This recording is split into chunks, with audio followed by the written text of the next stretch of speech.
भाई जो गुरु वचन पे डट गए, कट गए फंद चुरास। इसलिए सुमन, सेवा, दान और सुबह दोपहर शाम की आरती और नाम जाप जरूर करते रहना, साथ में ज्ञान सुनना। एक रूटीन बनाओ बच्चों। आदेश हो गया गुरु जी का, सुबह दोपहर शाम की आरती सुमरण करना और दान धर्म करना। ये आदेश दे दिया गुरुदेव भगवान ने हमें, ये हमने करना ही करना है।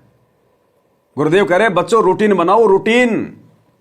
अरे जिस प्रकार आदमी 2 टाइम की रोजी रोटी के लिए, काम धंधे के लिए समय सेट कर लेता है, अगर कंपनी वाले ने कह दिया कि आपको नाइट ड्यूटी करनी है 5 दिन, आपकी नाइट में ड्यूटी लगेगी, वो मजबूरी में अपना टाइम सेट कर लेता है, अपना उठना बैठना नहाना धोना खाना पीना सब कुछ सेट कर लेता है, चाहे कितनी उसको समस्या हो, क्योंकि उसको 2 रुपए दिखाई दे रहे हैं। तो इसी प्रकार सतगुरु कह रहा है कि भक्ति के लिए भी टाइम सेट करो, रूटीन बनाओ, क्योंकि हमें अपना आत्म कल्याण दिखाई देना चाहिए। तो हम सत्सेवक भगत भाई बहन अपना रूटीन बना के चल रहे हैं। हमारे पास तो सतगुरु के दया से इतनी सेवा है, हमारे तो फालतू में सोचने का मौका ही नहीं मिलता। दिन में 2 या 3 बार तो सतगुरु को भोग लगता है। तीनों समय की आरती हम लोग विधि विधान से करते हैं, मोबाइलों में नहीं करते, खाते पीते भागते दौड़ते। और गुरुदेव का जो है बल्कि सत्संग सुनना, अब गुरुदेव का सत्संग आप चाहे वैसे सुन लो बैठ के या दास लाईवारा, ये भी गुरुदेव का ही सत्संग है, क्योंकि गुरुदेव के सत्संग पे तो हम सारा डिस्कस कर रहे हैं, ये तो हमें और अच्छे से समझ में आएगा। तो ये सत्संग सुनना भी वही सत्संग है जो हम गुरुदेव का सुन रहे हैं, जब दास अपने गुरुदेव के सत्संगों पे लाइव आता है, ये विशेष संदेश के ऊपर लाइव आता है। यदि कोई पुस्तक के ऊपर लाइव आ रहा हूं तो वो भी उतना ही काम करेगा, क्योंकि गुरुदेव के ज्ञान आधार से सब कुछ समझाया जा रहा है, ये बताया जा रहा है। तो हम सत्सेवकों के ऊपर तो गुरुदेव की छप्पर फाड़ दिया है, छप्पर फाड़ दिया। हमारा तो रूटीन सतगुरु ने सेट कर रखा है। हमारे पास में राजनेताओं की रैलियों में धक्के खाने के लिए समय नहीं है, गुंडों की सीबीआई जांच की रैलियों में जाने के लिए समय नहीं है, इन आश्रमों में फालतू में जाकर अपना पैर तोड़ना, अपना समय बर्बाद करना समय नहीं है, स्टेडियम बनवाने के लिए समय नहीं है, हॉस्पिटल में मजदूरी करने के लिए समय नहीं है हमारे पास, ये फालतू के कामों के लिए समय नहीं है हमारे पास। जिनके पास समय समय है बकवाद के लिए, वो जाते हैं गुरु जी की गैर हाजिरी में इन आश्रमों में। बाकी जो ज्ञान आधारी भगत होगा वो धक्के खाने नहीं जाएगा इस समय, वो अपनी भक्ति को महत्व देगा, मर्यादाओं को महत्व देगा, 5 यज्ञ अपने घर पे रह के करेगा। और सतगुरु आएगा तब जाएंगे दौड़ के। रोक कौन देगा हमारे को? अरे रोक कौन देगा उस समय? सतगुरु सारे रास्ते खोल देगा, आने से पहले कोई उंगली करने वाला भी नहीं मिलेगा। तो गुरुदेव कह रहे हैं बच्चों रूटीन बनाओ, रूटीन। सुमन, सेवा, दान और सुबह दोपहर शाम की आरती और नाम जाप जरूर करते रहना, साथ में ज्ञान सुनना। एक रूटीन बनाओ बच्चों। तो गरीबदास जी बताते हैं, दृष्टि पड़े सो धोखारी, खंड पिंड ब्रह्मांड चलेंगे, थिर नहीं रसी नौकारे, थिर नहीं रसी नौकारे।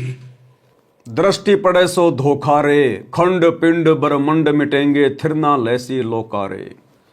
क्या कहना चाह रहे हैं सतगुरु कि इस काल के लोक में तुम्हारे गुरु के अलावा और इस भक्ति के अलावा कुछ भी स्थिर नहीं है, सब खंडित है।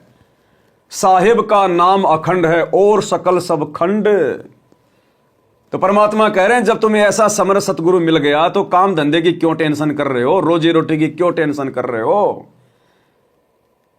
अरे 2 रोटी के लिए क्यों सारा दिन तुम बैल की तरह काम धंधा कर रहे हो? मर्यादा में रह के भक्ति करो, गुरु को परमात्मा मानो, गुरु की सेवा करो।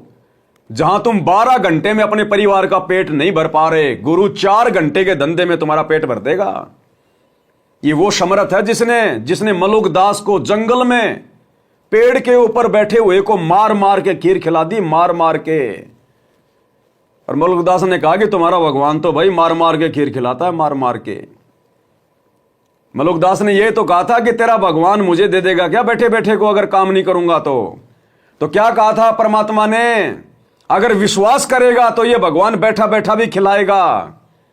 और मलुकदास ने विश्वास किया उस दिन, और परमात्मा ने मार मार के खीर खिलाई, मार मार के। तो समर्थ क्या कहना चाह रहा है कि तुम भक्ति को प्रथम महत्व दो, सतगुरु की सेवा को, भक्ति को, इनको तुम प्रथम महत्व दो, फिर सतगुरु तुम्हारे लिए कोई कमी छोड़ देगा क्या? अरे जिस गुरुदेव ने हमारे को जीभ से करने के लिए भजन दे दिया, तो क्या परमात्मा भोजन नहीं देगा? सबसे पहले व्यवस्था करेगा उस भोजन की। तो ये समर्थ है, ना होगा तो दे देगा, ये इसके घर में घाटा नहीं, ये जगत सेठ है सतगुरु रामपाल जी भगवान। बस विश्वास की जरूरत है। कहे कबीर सुनो वे साधो, मैं तो हूं विश्वास में। और फिर भक्ति की शक्ति, सतगुरु का आशीर्वाद, सतगुरु की मेहर, ब्रह्मांड फाड़ देगा सतगुरु अपने भगत के लिए ब्रह्मांड। जय हमारा भगत पछोड़ी होई, तो हमारा नाम न लेवे कोई। सतगुरु जो चावे सो कर ही, 14 कोटि दूत यम डर ही। ऊत भूत जम त्रास निवारे, चित्रगुप्त के कागज फाड़े। अगर चित्रगुप्त के कागजों में किसी भगत के जीवन में अगर अंधकार है, गरीबी है, परमात्मा कहते हैं फाड़ दूंगा उसके कागज, नई कलम से लिख दूंगा अपने बच्चे का भविष्य। तो फिर हम सबसे पहले किस चीज को महत्व देंगे? फिर जब सतगुरु हमारे चारों तरफ खड़ा होकर हमारी इतनी जिम्मेदारी ले रहा है, तो हम क्या छोटी सी जिम्मेदारी नहीं निभा सकते टाइम पे अपना भजन करने की? फिर देखना सतगुरु के हाथ कितने लंबे हैं। भाई जो गुरु वचन पे डट गे, कट गे फंद 84 के।